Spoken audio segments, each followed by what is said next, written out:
Ողջույն բոլորին, ձեզ հետ Գևորգն է ու Չեմպիոնների լիգայի մասին տեսանյութ։ Կրկին տեղադրում եմ այս տեսանյութը շաբաթ օրը, որովհետև աշխատանքային պարտականություններս կրկին ինձ թույլ չեն տալիս շատ արագ նկարելու տեսանյութ, մոնտաժելու, հրապարակելու, չգիտեմ տեղյակ եք թե չէ, բայց թե նկարահանումը, թե մոնտաժը անում եմ ես, ինձ օգնող չկա, միայն Նարեկը, ով օգնում է ինձ բանի Telegram-յան ալիքի ու YouTube-յան ալիքի դիզայնի հարցով, իդեպ Նարեկի Behance-ը ու իր Instagram-յան էջը կարող եք գտնել ներքևում տեսանյութի, եթե դուք ցանկանում եք լավ որակյալ նկարներ, ապա կարծում եմ լավագույն տարբերակը հենց Նարեկին դիմելն է, ինքը շատ լավ է աշխատում, ինքը շատ պարտաճանաչ է աշխատում ու մի խոսքով շատ բան։ Ու այդ իսկ պատճառով չի ստացվում իմ մոտ մի անգամից խաղից հետո հա նկարանել տեսանյութ ու տեղադրել, բայց ի վերջո այս տեսանյութը եկավ հասավ տեղ ու իմ համար մի փոքր ծանր տեսանյութ է, ինչու, որովհետև ինչպես գիտենք բոլորս, Լիվերպուլը դուրս մնաց Չեմպիոնների լիգայի 1/8 եզրափակչից, բայց դուրս մնաց շատ արժանի մրցակցից ու մի թիմից, որը շատ հավանական է, որ կարող է մրցաշարի վերջում բարձրացնել ականջավոր գավաթը։ Ֆանտաստիկ 1/8 եզրափակիչ փուլ մենք տեսանք, մի շարք հետաքրքիր հանդիպումներով, հա, պատասխան խաղերը բաներ Լիվերպուլ PSG կրակոտ էր, այնտեղ Բավարիան 2 կրկին անպատասխան գնդակ ուղարկեց Բայերին ու տպավորություն էր, որ Բայերը երբեք նման անօգնական վիճակում չի եղել, էլ ինչ եղավ այնտեղ Բարսան առանց ինչ որ մի հատ դժվարության կարողացավ հաղթել Բենֆիկային ու հայտնի են նաև մյուս մասնակիցները 1/8 եզրափակչի Մադրիդյան դերբի, որը իրականում այդքան էլ չտպավորեց ինձ, դրանից հետո եղավ Ինտեր, Արսենալ ու եւս 2 հանդիպում։ Հիմա ասենց անուններով բոլորին չնշեմ, տեսանյութի հիմնական մասում ես կնշեմ, ինչի են միշտ ավտոները անցնում, երբ որ ես տեսանյութ նկարում։ Խոսելու ենք 1/8 եզրափակչից, խոսելու ենք ամենահետաքրքիր հանդիպումներից։ Ես չեմ ուզում, որ այս տեսանյութը լինի 1 ժամանոց, որովհետև որպես այդպեսին խոսելու եմ 2 հանդիպումից։ Մեկը PSG Լիվերպուլ եւ մյուսը Մադրիդի Ատլետիկո Մադրիդի Ռեալ։ Մնացածի հետ կապված շատ արագ անցումներ կկատարենք, բայց որպես այդպեսին ամբողջական անդրադարձ լինելու է միայն այդ 2 հանդիպումներին։ Քեզ միայն մնում է դուր գալու դեպքում բաժանորդագրվես իմ YouTube-յան էջին, հետևես ինձ Telegram-յան ալիքում, որտեղ մենք շարունակում ենք մեծանալ, ակտիվանալ եւ ուղղակի վայելել ֆուտբոլը, փորձել հասկանալ ինձ եւ չասել, որ ես Ռեալի երկրպագու եմ մի տեսանյութում, հաջորդ տեսանյութում ասել, որ ես ատում եմ Մադրիդի Ռեալը։ Գնանք քննարկելու, այսօր Ռեալից խոսելու եմ, բայց դրականը կարծում եմ քիչ կլինի։ Դե ինչ ընկերներ, եկեք սկսենք այս տեսանյութը ու բաժանենք ինչպես նախորդ տեսանյութը խաղային 2 օրվա, նախ քննարկենք խաղային առաջին օրը, ինչ տեղի ունեցավ այդտեղ ու հետո արդեն անցնենք մյուս օրվան։ Մինչև խոսելը Լիվերպուլ PSG հանդիպումից, նախ Ինտեր Ֆեյենորդ, ինչպես եւ ես կանխատեսել էի, Ինտերը հաղթեց նաեւ երկրորդ խաղում ու շատ հանգիստ դուրս եկավ քառորդ եզրափակիչ, Ինտերը ավելի վստահ տեսք ուներ, ճիշտ ասած Ֆեյենորդից էլ մեծ բաներ չէինք սպասում, հա, 1/8 եզրափակչում իրանք արդեն իսկ մի գլուխ բարձր թռան շրջանցելով Միլանին, չնայած այս Միլանին հաղթել այդքան էլ բարդ բան չի, բայց արդեն ինչպես ես նշեցի, նոր գլխավոր մարզիչ, աստղերի կորուստ, վնասվածքներ, խաղային ստիլի փոփոխություն ու այնպես որ Ֆեյենորդը իհարկե մրցակից չէր նման զորեղ Ինտերին։ Ինտերը դուրս եկավ քառորդ եզրափակիչ, որտե իր մրցակիցը լինելու է Մյունխենի Բավարիան։ Մյունխենի Բավարիան, որը երկրորդ խաղում եւս հաղթանակ տոնեց 2-0 հաշվով հաղթեց Լևերկուզենի Բայերին ու այստեղ իհարկե շատ այսպես ասենք բարդ կացության մեջ էր հայտնվել Չաբի Ալոնսոն։ Ինչու, որովհետև նախ 3-0 հաշվով պարտությունը արդեն իսկ մեծ խնդրի մասին է խոսում։ Հետո կարմիր քարտ, հետո վնասվածքներ, հետո ավելացավ այդ վնասվածքներին երևի թե ամենաբարդ ու ցավալի բանը, որ կարող էր լինել Բայերի համար այս մրցաշրջանում, դա Ֆլորիան Վիրցի վնասվածքն է, նշվում է, որ նա բաց է թողնելու 2-ից 3 շաբաթ առնվազն, ու Ֆլորիան Վիրցը երևի թե հարցակման գծում ամենակրեատիվ ակտիվն էր, որը ուներ Չաբի Ալոնսոն ու որի շուրջ ստեղծել էր Չաբի Ալոնսոն հենց այդ Լևերկուզենի Բայերը, այդ պատմական Բայերը, որը դարձավ Բունդեսլիգայի հաղթող, բայց հասկանում եք Մյունխենի Բավարիան վերջին 4 խաղերում, հա չհաշված այս Չեմպիոնների լիգայի հանդիպումները, չէր հաղթել Բայերին ու իրանք բավականին լավ դաս էին քաղել, այսինքն Բավարիան թե մոտիվացիայի առումով, թե ինչ որ մի բան ապացուցելու առումով ավելի պատրաստված էր, հա, այսպես ասենք, ավելի պատրաստված էր Լևերկուզենի Բայերի դեմ խաղին, քան Լևերկուզենի Բայերը Բավարիա։ Ես կարծում եմ, որ այստեղ նաև մարտավարությունը մի փոքր խանգարեց Ալոնսոին, որովհետև տպավորություն է, որ Ալոնսոն ուզում էր ինչ-որ մի հատ թազաբան հորինել այս խաղում, բայց դա մեղմ ասած տապալվեց ու Բավարիան երկու անպատասխան գնդակ ուղարկեց նաև այս խաղում, գոլի հեղինակներ դարձան ինչպես միշտ Հարի Քեյնը եւ Ալֆոնսո Դեյվիսը հենց Քեյնի փոխանցումից հետո ու մեկ բան ուղղակի կարող եմ ասել Բավարիայի մասին, Բավարիան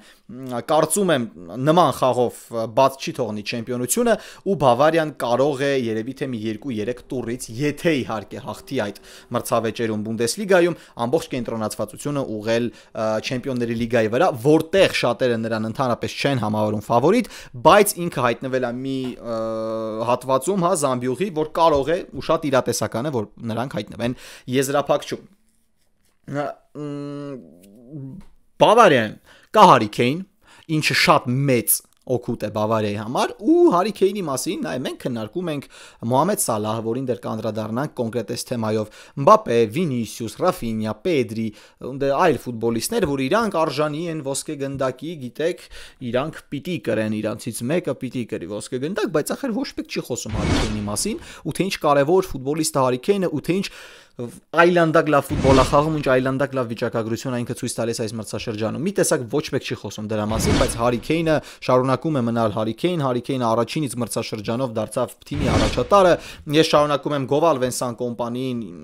ինչ նա օգտագործելու է Կիմիխ Գորեցկա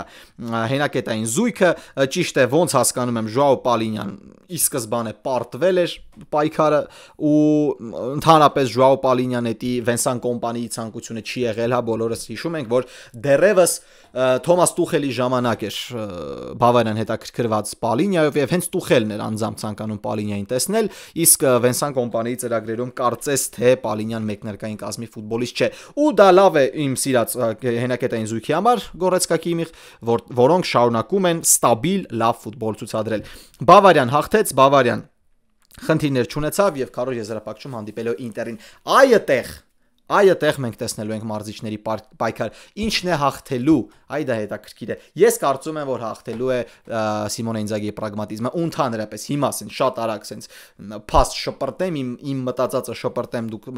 որսացեք, Ինտերը հայտնվելու է Չեմպիոնների լիգայի եզրափակչում։ Ես մեծ ցանկություն ունեմ Հենոյին կրկին տեսնելու չելը եզրափակչում ու մեծ ցանկություն ունեմ նրան տեսնելու ձեռքերում ականջավոր գավաթը։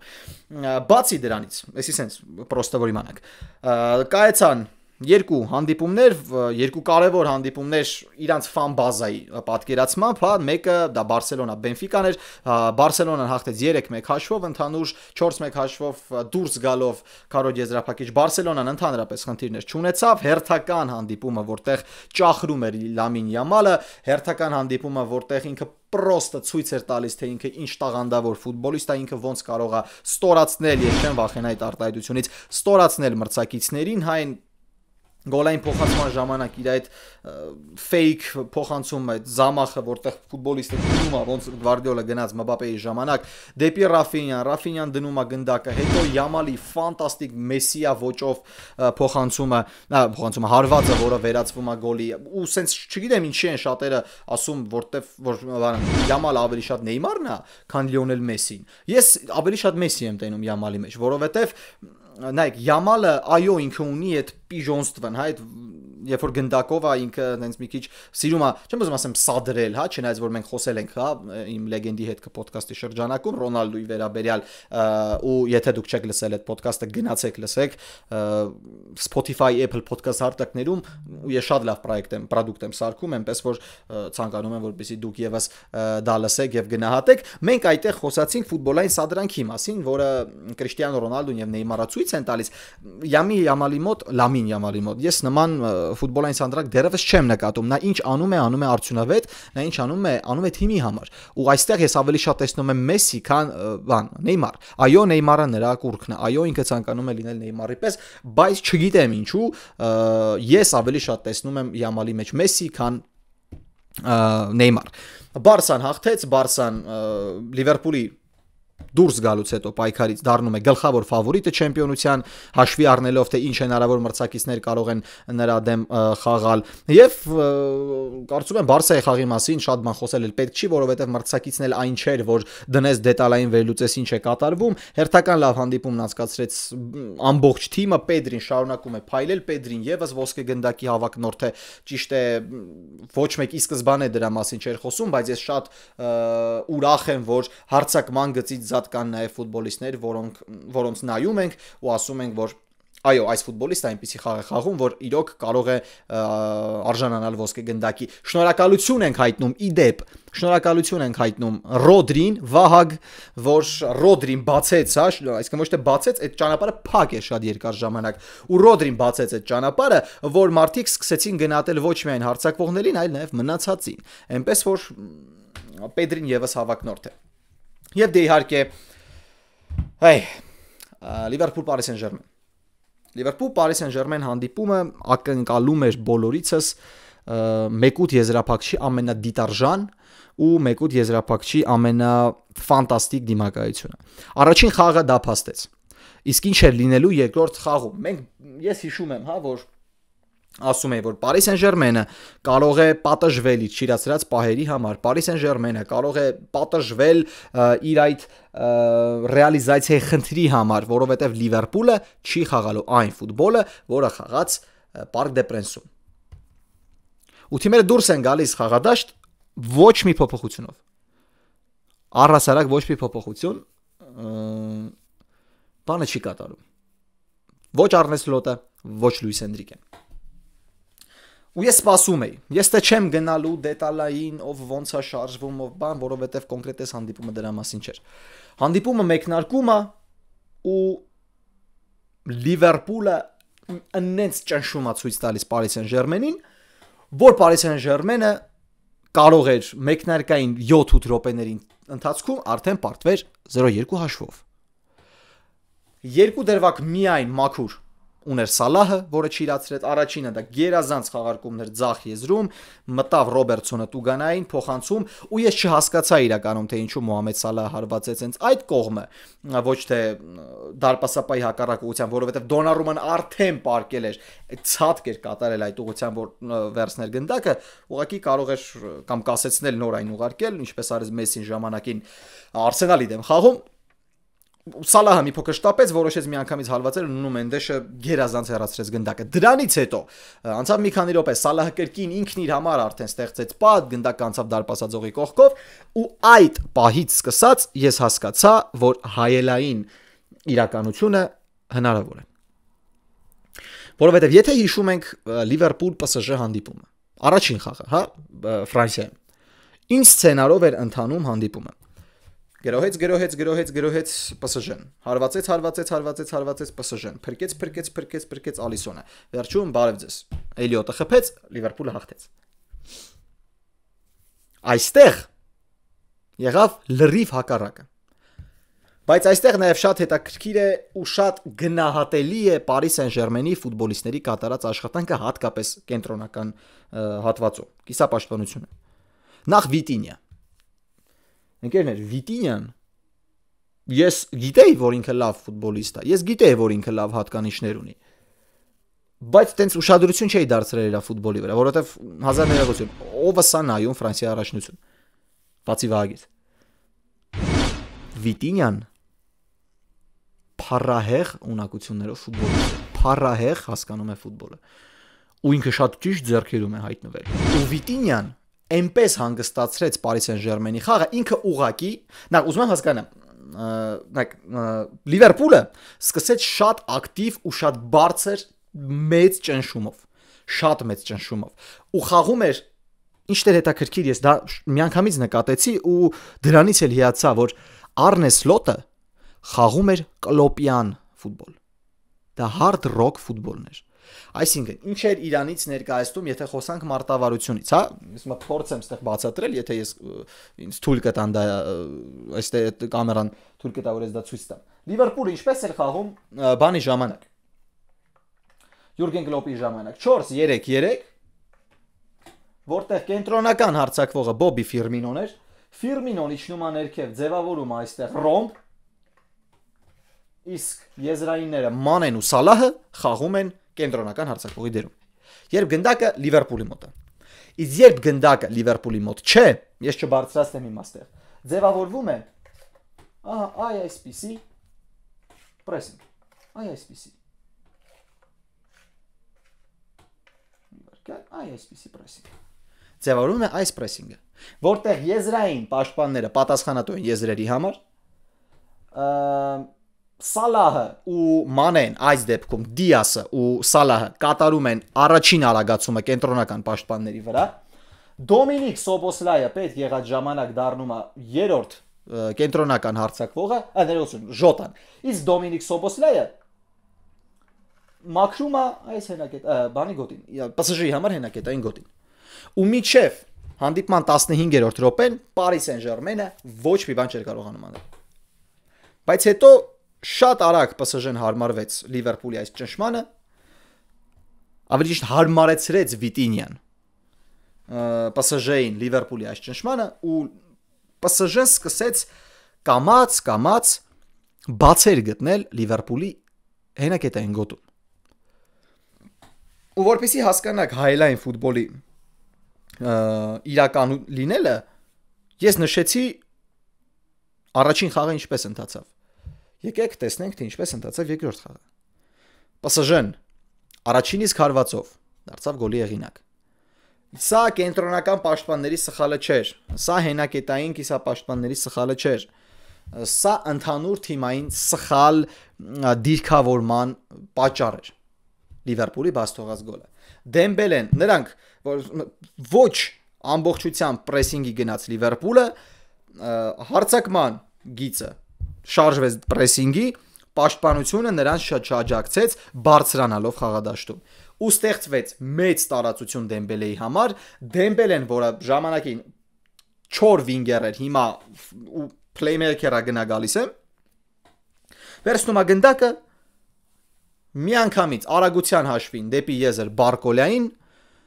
Բարկոլյան իր հերթին շատ վատ գնդակը հասցնում է դարպասային հրապարակ, որտեղ Կոնատեն ու Ալիսոն իրար չեն հասկանում, արդյունքում Կոնատեն չի կարողանում հեռացնել գնդակը ու բարև ձեզ 1-0 Ուսման Դեմբելե։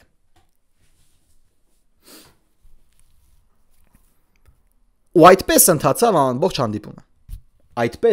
ամբողջ հանդիպումը, բայց երկրորդ խաղակեսում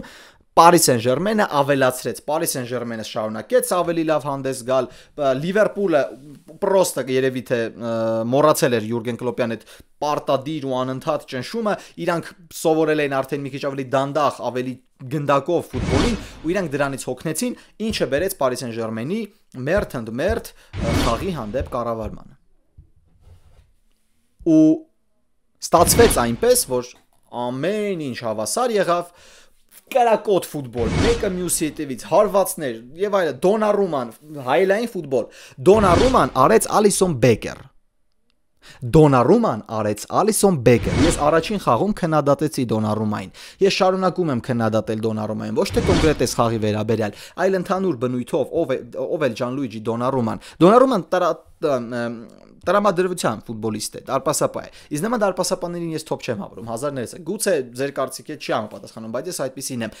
Դոնարուման Լիվերպուլի դեմ դուրս էր եկել տրամադրված։ Եվ այնինչ արեց Դոնարուման, միանգամից այն միտքս շարունակություն պետքա տա, կարելի է տալ երիտասարդ դարպասապաների թեորիաների ժամանակ, ասել եղբայր։ Ուզում ես հասկանալ կարևորությունը քո թիմի, թե որքան ես դու կարևոր որ թիմը հաղթի։ Նայիր այս խաղը։ Ալիսոն PSG-ի դեմ, Դոնարուման Լիվերպուլի դեմ։ Այդ երկու խաղերը դնում եք դարպասապանների դիմաց, իմ կարծիքով իրանք միանգամից ամեն ինչ կներծծեն, թե որքան կարևոր է դարպասապահը ֆուտբոլի համար։ Փառահեղ սեյվ էր մեկը մեկից հետո։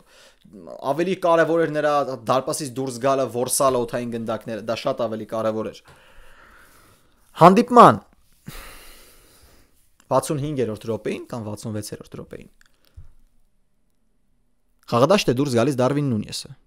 Ու խաղադաշտ է դուրս գալիս Կուրտիս Ջոնսը։ Ու այս խաղը հենց 120 րոպե գնաց հասավ 11 մետրանոցների։ Բոլորս էլ գիտենք, թե որքան ճնշված է Նունյեսը։ Բոլորս էլ գիտենք, թե որքան էմոցիոնալ է Նունյեսը։ Բոլորս էլ գիտենք, թե ինչ վիճակում է հիմա Դարվին Նունյեսը։ Այստեղ ես երբեք, որ այս մրցաշրջանում չեմ քննադատել Արնե Սլոտին, ես քննադատում եմ Արնե Սլոտին այս անգամ, որովհետև ինչպես կարելի էր նման կարևոր խաղում 11 մետրանոց վստահել Նունյեսին։ Եթե նայում ենք մաթեմատիկորեն, հա, այսինքն ճշգրիտ գիտությամբ, Արնե Սլոտն ու նրա մարզչական շտաբը շատ ճիշտ որոշում են կայացրել։ Շատ ճիշտ, որովհետև եթե մենք նայենք Դարվին Նունյեսի վերջին 11 մետրանոցները, 19-ից 18-ում ինքը գոլ է խփել։ Մեկում ուղղակի չի խփել, էտել Չելսիի դեմ, որ դարպասաձողին դիպավ։ Բայց ախր վիճակագրությունը այն չի նման խաղերում։ Ու նույնը Կուրտիս Ջոնսի մասին։ Հասկանում եք։ Ջոնսն էլ սա ինչ պենալ խփել էր։ Պետք է հասկանալ, որ դարպասապահը Դոնարուման է։ Պետք է հասկանալ, որ դարպասապահը 11 մետրանոցների վարպետներից մեկն է։ Երկրորդ հորիզոնականում երևի։ Առաջինում իմ համար Էմիլիանո Մարտինեսն է։ Ու բրավո Դոնարումային, որը շատ ճիշտ էր ուսումնասիրել մրցակիցներին, բրավո Դոնարումային, որովհետև թե Դարվին Նունյեսը, թե Կուրտիս Ջոնսը հարվածեցին այն անկյուն, որտեղ նրանք ավելի շատ են հարվածում ու գոլի եղինակ են դառնում։ Թե Դոնարումայի, թե Կուրտիս Ջոնսի հարվածների ժամանակ, Դարվին Նունյեսի ու թե Կուրտիս Ջոնսի հարվածների ժամանակ Դոնարուման փրկեց թիմին։ Ու ամբողջ արժանությամբ դուրս եկան քառորդ եզրափակիչ։ Իրոք ամբողջ արժանությամբ դուրս եկան քառորդ եզրափակիչ։ Ֆանտաստիկ հանդիպում էր։ Ես խաղից հետո գրեթե օր ու քեզ չեմ խոսացել, մենք բլոգեր ընկերներով, ճիշտ ասած բլոգեր չեմ արում, չաթ ունենք, որտեղ մենք շատ ենք խոսում ֆուտբոլից, ես օր ու քեզ ոչինչ չգրեցի, որովհետև որպես երկրպագու ես քանվել էի, էմոցիոնալ ես քանվել էի։ Բայց գիտեք ինչն է ամենահետաքրքիրը, որ այսենց մեկ խաղով մարդիկ փոխեցին իրենց մտածելակերպը, իրենց տեսակետը Լիվերպուլի մասին։ Որոշները սկսեցին գրել, չեք զգում, որ մի տեսակ գերագնահատված էր Լիվերպուլը։ Որոշները սկսեցին գրել, դե լավ, Լիվերպուլը ինչ է, PSG-ն մեկը Եվրոպայի ամենաուժեղ թիմն էր։ Մարդիկ, որ չեն էլ նայել PSG-ի խաղը։ Մարդիկ, որոնք ասում են, Լիվերպուլը աշխարհի լավագույն թիմն է։ Ու իմ մոտ ստեղծվեց տպավորություն, որ մարդիկ ինքն երկար էին սպասում, որ Լիվերպուլը պարտվի։ Ու հավատացեք, շատ երկար էին սպասել դրան։ Որ ասելիք չունեմ։ Ես գրառում կատարեցի, որոշները այնտեղ ծիծաղալու էմոջիներ դրեցին, երևի Բարսայի ֆաներին կամ Ռեալի ֆաներին, որտեղ դժվար ուրիշ։ Կամ Մանչեսթեր Յունայթեդ, որտեղ դժվար ուրիշ մեկը տես բանաներ։ Ու Մոհամեդ Սալահին շատ արագ հանեցին ոսկե գնդակի ավագնորդների ցանկից։ Նշելով, որ ոսկե գնդակը հաղթում է այն ֆուտբոլիստը, որը հաղթում է Չեմպիոնների լիգան։ Իսկ եթե Չեմպիոնների լիգան հաղթի Ինտերը, ով է հաղթելու ոսկե գնդակը։ Լուրջ։ Եթե Չեմպիոնների լիգան հաղթեց Ինտերը։ Լաուտարոն, իսկ դուք նորմալ կնայեք, եթե Լաուտարոն հաղթի։ Կարծում եմ 95%-ը ոչ։ Ես նորմալ կնայեմ, ես вообще ուրախ կլինեմ, որտեղ Լաուտարո Մարտինեսը արժանի է ոչ թե նրա համեմատականով, այլ ինքը որպես ֆուտբոլիստ արժանի է նման մրցանակի։ Իսկ ով ասում է, որ Չեմպիոնների լիգայով է որ աշխվում ոսկե գնդակը։ Իմ համար ընդհանրապես նայեք, ոսկե գնդակ ասվածը այնքան անիմաստ է, արդեն երկար ժամանակը, որ ես թքած ունեմ այդ մրցանակի համար։ Իմ համար Սալահն է լավագույնը, Պետոյի համար Պեդրին է լավագույնը, Դերոյի համար, չգիտեմ, Վինիսիուսն է լավագույնը, այդ սա սուբյեկտիվ է։ Բայց նման կերպ միանգամից հանել Սալահին լավագույնների ցուցակից, որովհետև ինքը Չեմպիոնների լիգայում չի։ Ուզում ես ասել, որ եղբայրներ, քույրեր, ընկերներ, ախր ձեր սիրելի ֆուտբոլիստները ոսկե գնդակներ են նվաճել առանց Չեմպիոնների լիգա հաղթելու։ 2005-ին Ռոնալդինյոն, 2010-ին Մեսին, 2012-ին Մեսին, 13-ին Ռոնալդուն, 19-ին Մեսին, 20-ին Մեսին, 21-ին Մեսին։ Ինչպես է ստացվում, որ այդ ժամանակ Չեմպիոնների լիգան որոշիչ բան չէր։ Ինչպես է դա ստացվում։ Սալահը շարունակում է մնալ գլխավոր հավակնորդներից մեկը։ Սալահը մեկը մյուսի հետևից ռեկորդներ է խփում։ Բայց ես նորից կրկնում եմ, թքած ունեմ ոսկե գնդակի վրա։ Ու այն զարմանքը, որ ապրեցին, որ շատերը, որ Լիվերպուլը դուրս մնաց հետագա պայքարից։ Ես հիասթափվեցի պարտությունից, բայց զարմանք ապրել, որ Լիվերպուլը դուրս մնաց, ոչ, որովհետև նախ ես տեսա, թե ինչ թիմի դեմ էր խաղում Լիվերպուլը։ Երկրորդը Լիվերպուլը այնքան ֆանտաստիկ ֆուտբոլ էր խաղում այս մրցաշրջանը, որ մարդիկ մոռացել են, որ սա անցումային սեզոն է։ Իրոք, սա անցումային սեզոն է Լիվերպուլի համար։ Նոր մարզիչ, երկարատև փոփոխություն։ Այսինքն կլոպի պրոստը մարզիչ չի փոխվել Լիվերպուլում, հասկանում եք։ Ոնց որ հայրը գնա, գա խորթ հայր, որին հետո կամաց կսկսեն սիրել։ Այդպիսի բարդ process։ Ու Լիվերպուլից սպասում են Չեմպիոնների լիգա ես չէի սպասում Չեմպիոնների լիգա եզրափակիչ։ Ես ուզում էի, որպես երկրպագու, որ Լիվերպուլը հասնի ու հաղթի։ Բայց չհասնելուն էլ ես չէի նեղվի, որովհետև սա իրոք անցումային է։ Ու այս անցումային հատվածում Լիվերպուլը սաղարթելու Պրեմիեր լիգան, Կիրակի օրը շատ մոտ լինելու հավանական է, որ կհաղթի լիգայի գավաթը, եւ Արնե Սլոտը անցումային առաջին իսկ մրցաշրջանում 2 տիտղոսով, մեկը երկարատև սպասված։ Բայց շատերի համոզմամբ Լիվերպուլը գերագնահատված էր։ Հասկանում են ֆուտբոլից մարդիկ։ Պասաժին շնորհավոր։ Ես բալետ եմ անելու։ Ես իրոք բալետ եմ անելու Պասաժին, ուզում եմ ինքը հաղթի Չեմպիոնների լիգան, որովհետև ես տեսա ֆանտաստիկ ֆուտբոլ, շքեղ ֆուտբոլ։ Եթե դուք Պասաժի կամ Լիվերպուլի երկրպագու եք, դուք չեք կարող վայելեք այդ ֆուտբոլը, որովհետև դուք լարվածությունից կպայթեք։ Բայց ես հետո դրել եմ նորից եմ նայել Լիվերպուլ Պասաժ հանդիպումը, իմանալով արդեն այսպես ես ուղղակի կայֆ եմ ստացել այդ խաղից, որովհետև իրոք կայֆի արժանի հանդիպում էր։ Իսկական ֆուտբոլասերի համար հանդիպում էր։ Իսկական։ Պասաժին հաջողություն Չեմպիոնների լիգայի հաջորդ փուլում Լիվերպուլին Պրեմիեր լիգա հաղթելիս եմ ուզում տեսնել։ Եվ խաղային երկրորդ օրը ես շարունակում եմ քննադատել, որովհետև կրկին հանդիպումներ էին, որ ոչ մի բանի արժանի չեն, բացի Ատլետիկո Մադրիդի խաղից։ Շատ արագ Վիլան անցնում է Բրյուգեն 3-0 հաշվով, ընդհանուր չեմ սխալվում 6-1 Մարկո Ասենսիոն խփում է 2 գոլ ու Ասենսիոն կարծես թե շատ հիանալի մարզավիճակը հավաքում ու այնտեղ կարծում եմ դժվար թե Բրյուգենի շո բան կարողանա անել ի սկզբանե Լիլ Դորտմունդի Բորուսիա ինքը ավելի շուտ էր այդ հանդիպումը, չգիտեմ ում է հետաքրքրել այդ խաղը որ նայի, բայց Բորուսիան հաղթեց 2-1 հաշվով կամ այն հաղթանակ տոնեց ու ստեղ կրկին որակը ավելի շատ աշխատեց ու Բորուսիան փորձի ու որակի հաշվին դուրս եկավ քառորդ եզրափակիչ։ Արսենալ PSV հանդիպումը եղավ 2-2, որտեղ Արսենալը ընդհանուր 9-2 հաշվով հաղթեց, այնտեղ առաջին հանդիպումը այնպիսի հաշվով էր ավարտվել, որ Արսենալը Միկել Արտետան ամեն իրավունքը ուներ ուժեղ ֆուտբոլիստների դուրս շբերելու խաղադաշտ, այսինքն հիմնական կազմին տալով հանգիստ ու այդպես էլ եղավ, դուրս եկավ երկրորդ կազմը, այնտեղ շատ նորեկներ ֆուտբոլիստներ, որոնք չեն խաղացել, երկու հետաքրքիր իրադարձություն եղավ, նա Ալեքսանդր Զինչենկոն դարձավ գոլի հեղինակ, եւ երկրորդը ես փոստեցի Telegram-ն ալիքում Ռահիմ Ստերլինգը դարձավ խաղի լավագույն ֆուտբոլիստ, որովհետեւ նա կատարեց 2 ասիստ։ Ստերլինգը խաղի լավագույն ֆուտբոլիստ։ Շատ վաղուց, իսկ ավելի կոնկրետ 2019 թվականից ես նման բան չեմ լսել։ Դե իսկ խաղային օրվա կենտրոնական հանդիպումը Մադրիդում էր, որտեղ Ատլետիկոն պետք է փորձեր յետ բերեր կորցրածը Մադրիդի Ռեալից առաջին խաղում զիջելով 1-2 հաշվով։ Ու այստեղ ինձ շատ հետաքրքիր էր տեսնել Մադրիդի Ատլետիկոին, ու հետաքրքիր էր տեսնել Մադրիդի Ռեալին, թե ինչպես են նրանք պատրաստվում դիմակայել միմյանց։ Այո, իրոք հետաքրքիր էր տեսնել, թե ինչպես են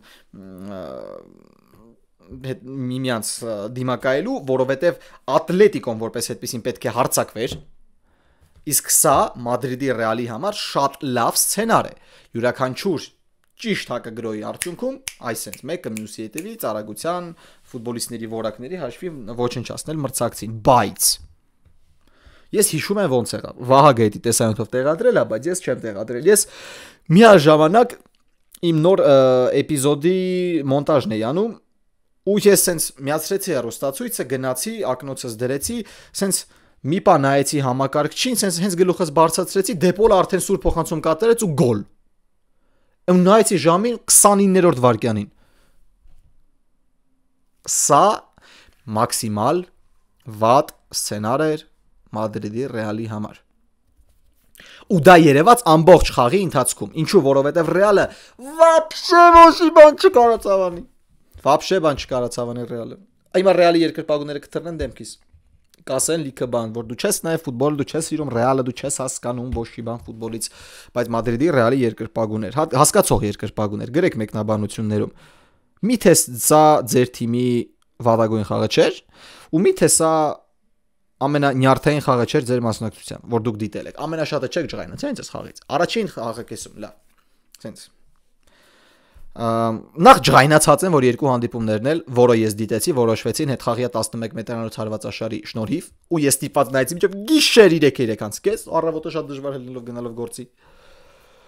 Առաջին խաղակեսում, երբ Ատլետիկոն գոլ խփեց սկզբից, Մադրիդի Ռեալը այնքան պատրաստ չէր այս ամենին, որ տպավորություն էր ստեղծվել, որ Կարլո Անչելոտին ուրիշ պլան չունի այս խաղի համար։ Ու իրանց հույսներ սկզբում գոլ չուտել, ստիպել Ատլետիկոին գնդակով գալ առաջ, ճնշել, խաղալ ու պատժել դրա վրա տարածության շնորհիվ։ Բայց 29-րդ վայրկյանին խփած գոլը ամեն ինչ փոխեց, որովհետև Ատլետիկոն 29-րդ վայրկյանին խփեց ու ասեց նաֆիգ հարձակվելը։ Ու առաջին խաղակեսը երևի թե Մադրիդի Ռեալի կատարմամբ վատագույն խաղակեսներ։ Իրանք երկու հարված են արել դեպի դարպասը։ Երկու հարված։ Մեկը դիպուկ, բայց վաբշե բան չէր։ Սուր հարված չէր, վաբշե սուր հարված չէր։ Ես հեսա կմիացնեմ վիճակագրությունը, որ եթե ես սխալվում եմ, ես չեմ ասում, որ եթե սխալվում եմ, ես հիմա կհուշեմ, ընկերներ, 3 հարված դեպի դարպասը, ներողություն։ Մեկը դիպուկ, որն էլ լուրջ հետևանք իրենից չէր պատկերացնում։ 7 հարված կատարել էր Ատլետիկոն, 3-ը դարպասին։ Մեկը գոլ։ Առաջին խաղակեսում Մադրիդի Ռեալի XG-ն կազմում էր 0.08, դա հաշվի առնելով նաև ստանդարտները։ Big chances 0. Երկրորդ խաղակեսում մի քիչ ավելի նորմալ ֆուտբոլ գնաց։ Բայց ես այնքան հիասթափված, ես չեմ խոսալու խաղի ընթացքում ինչ տեղի ունեցավ։ Ես չեմ խոսալու նրա մասին, որ Ատլետիկոն երկրորդ խաղակեսի միջնամասից արդեն սկսել էր մտածել 11 մետրանոցների մասին։ Ես չեմ խոսելու նրա մասին, որ Մադրիդի Ռեալը խաղաց խայտարակ ֆուտբոլ Բելինգեմ ու Վինիսիուս եթե տարածություն չունեն, իրանք լավ ֆուտբոլիստներ չեն։ Բայց տպավորություն էր իրոք, որ Անչելոտին չունի պլան այս խաղի համար։ Ու Անչելոտին, այն որ կա, ես ասում եմ, Անչելոտին այնքան ովահանչար, որ ինքը հիմնվում է ֆուտբոլիստների վրա։ Այս խաղում ինքը ոչ թե հիմնվել էր ֆուտբոլիստների վրա, ինքը հույս էր դրել ֆուտբոլիստների վրա, ասելով, որ ախպեր, այսի միակ տարբերակն է, որ ես կառաջարկեմ, իրանք կգրոհեն, դուք կպաշտպանվեք, հակագրոհի վրա կբռնեք։ Այսի միակ բանն է, որ ես կարամ ձեզ ասեմ, գնացեք խաղացեք։ Իրոք այդ տպավորությունն էր ստեղծվել, որովհետև Մադրիդի Ռեալը ոչ մի բանի մասին էր 120 րոպե։ Որպեսզի հասկանաք, թե որքան տխուր դիմակայություն էր սա, որպեսզի հասկանաք, թե որքան տխուր դիմակայություն էր, ես հիմա կփորձեմ կգտնել ձեզ։ Ես հիմա փորձեմ, ահա, ես գտա։ Ընկերներ, Մադրիդի Ռեալը 23 հարված 2 խաղով կատարել է Ատլետիկոն 23-ը Մադրիդի Ռեալը։ 10 դիպուկ ունեն թիմերը։ Մեծ շանսեր ստեղծած Ատլետիկոն 1 Ռեալ 2, այսինքն մեծ շանսերը վերածվել են գոլի։ Ուրիշ ոչ մի բան չկա։ 1.56 XG-ն Ռեալի մոտ, 1.83 Ատլետիկոյի մոտ։ Որպեսզի հասկանաք կոնկրետ մետրոպոլիտանոյում տեղի ունեցած բաները, հանդիպման վիճակագրությունը, Կիլիան Մբապեն անցկացրել է խաղադաշտում 120 րոպե, կատարել է 0 հարված, Վինիսիուսը անցկացրել է 115 րոպե, կատարել է 2 հարված, Ռոդրիգոն, որը ես չհասկացա, խի դուրս եկավ խաղադաշտից 79-րդ րոպեին, կատարել է 1 հարված։ Սա ոսկե գնդակի դափնեկիրների վիճակագրությունը։ Բայց Ատլետիկոին քննադատել եւս պետք է, որովհետեւ Մադրիդի Ատլետիկոն չգնաց երկրորդ գոլի հետևից իմանալով, որ ինքը կարող է խփել երկրորդ։ Որովհետև Մադրիդի Ռեալը չուներ հաղթաթուղթ։ Մտավ կամավինգան, թարմացրեց հարցակման կիսապաշտպանությունը, ոտեր տվեց, Չուամենին խայտարակված ֆուտբոլ էր խաղում, Մոդրիչի մոտ չէր ստացվում։ Ատլետիկոն, որը գեփ գնդակով չէր, ինքը վաբշե պրեսինգի չէր դիմում, ինքը ցածր բլոկ, նեղ պաշտպանություն, դա մաքսիմալ վատ է Վինիսիուսի, Մբապեի ու Ռոդրիգոյի պես ֆուտբոլիստների համար, որովհետև նրանք խաղում են տարածության վրա, արագության վրա, իսկ նրանց մոտ այնպիսի իրավիճակ էր, որ ստացան, իրանք կանգնած դիրքում ինչ-որ բան պիտի անեն, իսկ նրանք կանգնած դիրքում չեն կարողանում ոչ մի բան անել։ Ստիպած հետ փոխանցում։ Ու այս ամենը տարավ հետխաղյա 11 մետրանոց հարվածաշարի, որը իմ համար նաև ջղայնացնելու առիթ էր տալիս այն առումով, որ եթե դուք տեսել եք այդ դրվագը, Դիեգո Սիմեոնեն ուրախացավ եւ եղավ հետխաղյա 11 մետրանոց հարվածաշար։ Մի խաղում, որտեղ դու կարող ես հաղթել։ Մինչ այդ, լավ, մոռացա։ Մինչ այդ ընդամենը 1 դրվագում Մադրիդի Ատլետիկոն տապալվեց տրանզիշնի ժամանակ ու տվեց տարածություն Մադրիդի Ռեալին։ Միանգամից Կիլիան Մբապեն ֆանտաստիկ անցնում է 1-ին 2-ին 11 մետրանոց։ Վաստակում է Մբապեն 11 մետրանոց, ես ասացի, «Վсё, լավ, վերջ, ես մեկը ասել էի խաղից առաջ, որ 3-1 ավարտվելու է հանդիպումը, ու ես վստահ եմ, որ լավ է, սա Մբապեն էլ խփում է ու ամեն ինչ ավարտվում է»։ Բայց երբ ես տեսա գնդակի մոտ Վինիսիուսին, որ կա չէ ջենտլմենական քայլեր ֆուտբոլում, որ ու լինում են կան ակումբներ, որ իրոք այդպես են աշխատում, որ 11 մետրանոցը հարվածում է այն ֆուտբոլիստը, որը վաստակել է 11 մետրանոցը։ Կամ էլ ունես շտատնի 11 մետրանոց իրացնող, որտեղ այս մրցաշրջանում ռեալում չկա այս ֆուտբոլիստ։ Շտատնի 11 մետրանոց իրացնող չկա։ Ու չգիտես խի, ամբողջ խաղը տապալած խայտարակած Վինիսիուսը մոտենում է գնդակին ու հարվածում եսիմ ուր Սերխիո Ռամոսյան ոճով, բայց ես չեմ ուզում համատեմ Ռամոսին Վինիսիուսի հետ, Ռամոսը դե լեգենդար պատմության լավագույններից մեկն է։ Ու 115-րդ րոպեին նոր հանում Անչելոտին Վինիսիուսին, ասելով, որ հոգնած էր Վինիսիուսը, բայց չնշելով, որ Վինիսիուսը ուղակի խայտարակեց ինքն իրեն այս խաղում։ Ու թիմերը գնացին այդ խաղի 11 մետրանոց հարվածաշար, որտեղ ես տեսա մի բան, ինչը կարծում եմ մենք այլևս կամ չենք տեսնի, կամ էլ ինչը որ տեսնում ենք լինում է հազարամյակը 1 կամ 100 տարին 1 կամ 20 տարին 1։ Նախ մեկնարկային 3 11 մետրանոցները լրիվ անթերի, նույն ուղությամբ, նույն անկյունը։ Հետո գալիս է Խուլիան Ալվարեսը, ֆուտբոլիստ, ում խաղով ես հիանում եմ ու ում աշխատասիրությամբ ու ում որակներով ես ուղակի հիանում եմ։ Խուլիան Ալվարեսը ամառային տրանսֆերային պատուհանի ընթացքում լավագույն ձեռքբերումն էր, որովհետև ամենամեծ տարբերությունը նրա գալուց առաջ ու նրա գալուց հետո կոնկրետ թիմում երևացել է։ Մոտենում է Խուլիան Ալվարեսը, հարվածում է գոլ։ Ու տպավորությունը որ ոչ մի խնդիր, որովհետև ոչ մեկ չէ, նույնիսկ Կուրտուան հելավ, ասես այ չբռնեցի ու գնաց այն կողմ։ Բայց հետո մինչև եկավ Լուկաս Վասկեսը, եղավ դաթար, որի ընթացքում Շիմոն Մարչինյակը սկսեց խոսել վառի հետ։ Բանից պարզվում է, որ Խուլիան Ալվարեսը մինչև հարվածը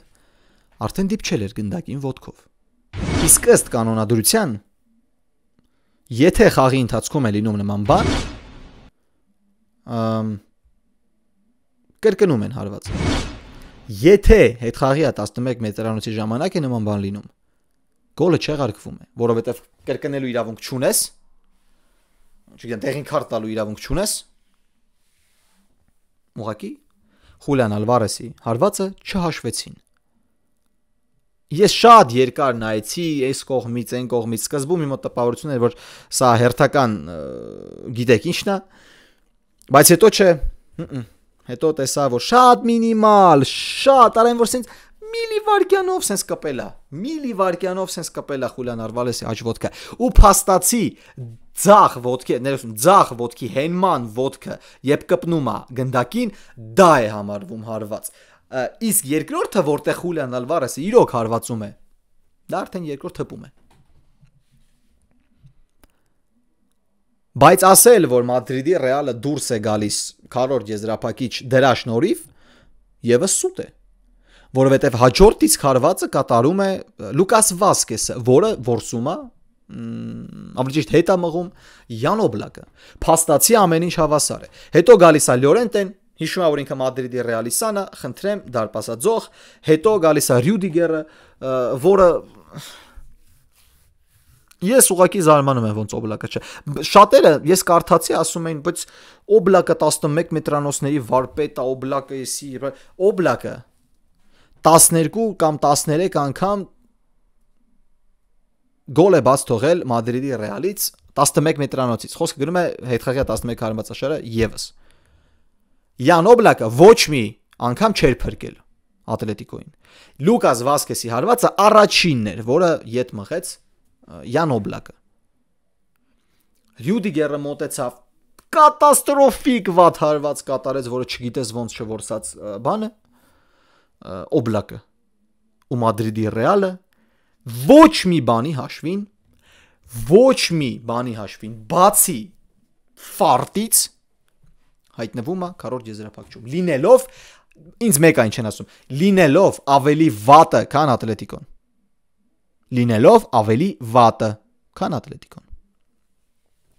բայց գիտեք ընկերներ սա չեմպիոնների լիգան է սա Մադրիդի Ռեալի մրցաշարն է ինչ ուզում ես արա դու պետք է մտնես դաշտ ու հասկանաս որ դու ինչքան դրվագ ստեղծում ես դու այդ դրվագներում պիտի գոլ խփես պիտի պարտավոր ես որովհետև հետո սենց կարման գնալու այսպես կանգնի Ռեալի կողքը ոնց միշտ եղել չեմպիոնների այսպես գնալու նայ կանգնի կողքը նայ դեմքիդ ու ծիծաղա քո վրա իսկ վերջում հաղթանակը տա ոնց ուղիղ չհասկանաք Մադրիդի Ռեալին Ռեալը դուրս է գալիս քառորդ եզրափակիչ որովհետև միլիմետրերը որոշեցին ամեն ինչ բայց Ռեալը քառորդ եզրափակչում է ես նշել եմ որ եթե Ռեալը հասնի քառորդ եզրափակիչ ինքը դառնալու է չեմպիոն ես նշել եմ Telegram-յան ալիքում վաղաժամ խիզախ արտահայտություն եմ արել շնորհավորելով Ռեալի երկրպագուներին չեմպիոնության կապակցությամբ Շատերն ասում են դու թերագնահատում ես Բարսային դու թերագնահատում ես PSG-ին որը թռցրեց քո Լիվերպուլին եւ այլն ընկերներ ես չեմ թերագնահատում այդ թիմերին ախր ես ինչքան ժամանակա ֆուտբոլ եմ դիտում 5 տարեկանից ես համար 20 տարիա ֆուտբոլ եմ դիտում վերջին 7-8 տարվա ընթացքում վերջին 10 տարվա ընթացքում ես տեսել եմ թե ոնց է Մադրիդի Ռեալը 6 անգամ հաղթում չեմպիոնների լիգան ու այս սցենարը ինձ այնքան ծանոթ է ինձ այս սցենարը որ դրա հիմքի վրա ես շնորհավորել եմ Ռեալի երկրպագուներին գուցեև չդառնա ես միայն ուրախ կլինեմ որովհետև չեմպիոնների լիգայում կլինի հետաքրքրություն գուցեև բայց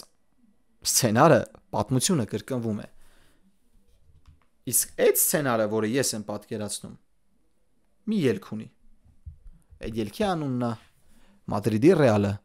16-ակի չեմպիոն Այսօրվա համար այսքանը եթե ձեզ դուր եկավ այդ տեսանյութը բաժանորդագրվեք իմ YouTube-յան էջին թողեք լայք մեկնաբանություններում գրեք ձեր կարծիքը այս թեմաների շուրջ հետևեք ինձ նաև Telegram-յան ալիքում իսկ մենք կհանդիպենք արդեն weekend-ից հետո top հանդիպումները շատ են Պլյուս Անգլիայի լիգայի գավաթ հաջողություն